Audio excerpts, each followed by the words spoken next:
All right.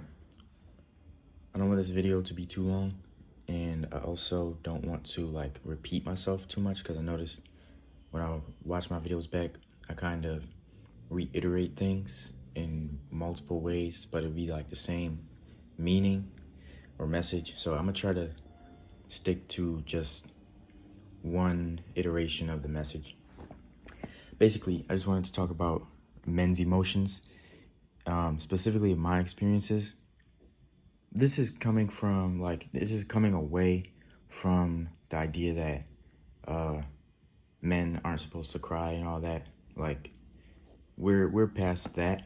But even in this current era of people trying to validate men's feelings and letting them know it's okay to cry, I feel like in my experiences, someone trying to validate tears is the only emotion that is acceptable in terms of allowing men to express their emotions, because other negative emotions seem to be perceived as too aggressive, and especially anger. Like, I always say that anger is sadness defending itself, but even in attempting to defend itself, it comes off as dangerous. And so, me personally, I'm already very calm, soft spoken. I don't raise my voice to people. I don't use harsh words. Yet, I respect when someone has emotional instability, like outbursts. But despite the fact that that's my default, the people that I've experienced pretty much invalidate my unstable moments. These are the people demanding respect for their own emotional outbursts. Because, as I agree, they feel that chaotic energy is validated depending on the moment.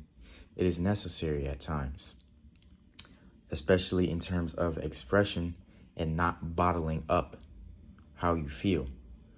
We know that this is unhealthy to do, yet if a man expresses negative emotions toward another person, especially a woman, he's considered dangerous or out of pocket. When I know, me personally, like I said, I'm usually calm, soft-spoken. I don't use harsh words. When I get angry, I usually get quiet. If I have an outburst, it's because someone insisted I express myself, which is the whole issue that I'm referring to. Because if my default is to go quiet and you make effort to make me comfortable enough to express myself, why is it that the only way you're encouraging me to express myself is through potential tears? It's unpresentable or indecent for me to express frustration through intense energy and texting in all caps. When people have emotional outbursts, they become irrational. They make irrational decisions. They start to make accusations and jump to conclusions. They start thinking unstably. Now, we all deal with this. Some people handle it better than others, but nobody's perfect. And we can be mindful and do our best to ground ourselves in a moment to avoid making rash decisions. But overall, nobody 100% of the time, unless they're a monk, has 100% full control of their emotions, nor how their emotions affect what they say and do. And so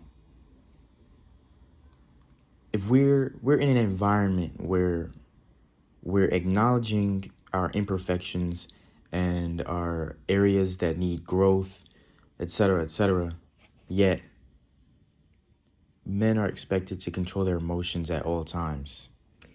Men's hormonal cycle is aligned with the sun. This means the emotional patterns that women go through throughout the month is what men go through throughout the day.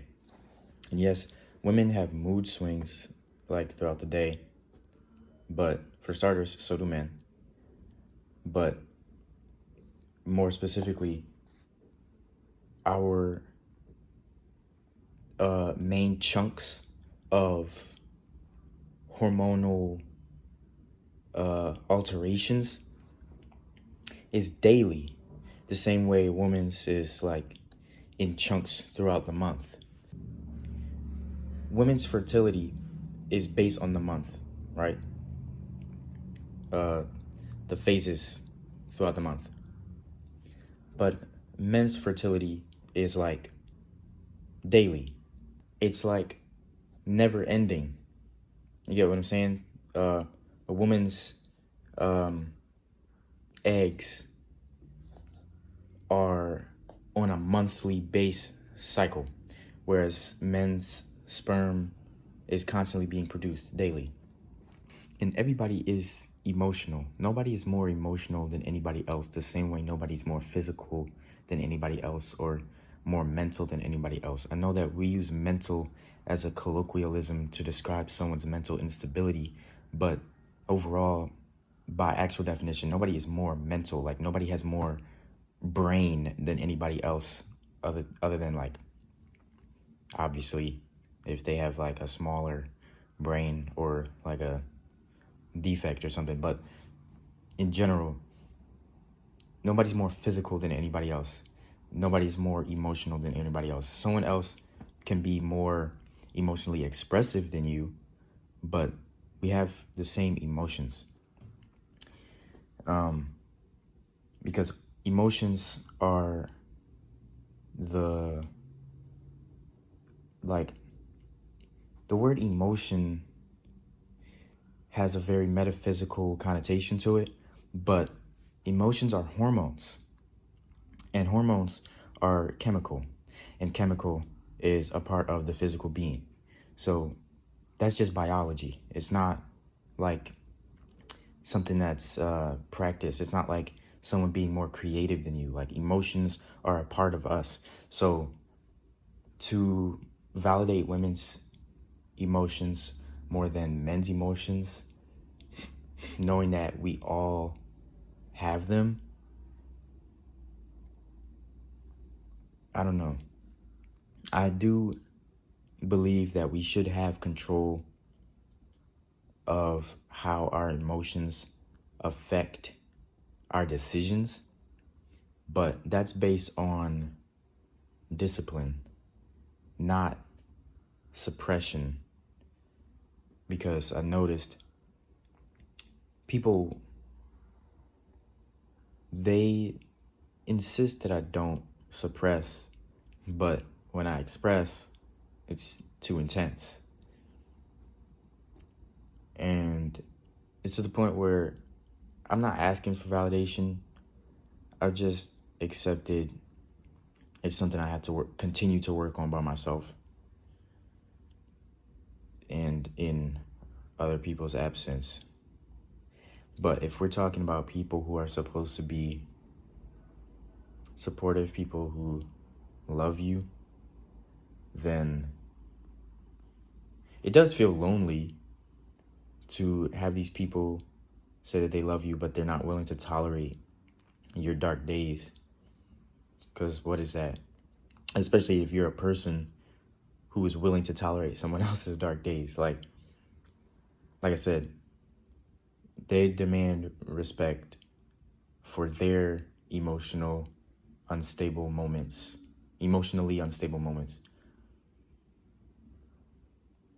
But yours are indecent. So as not to sound like I'm just complaining, a solution would be, when you set boundaries, be ready to reciprocate.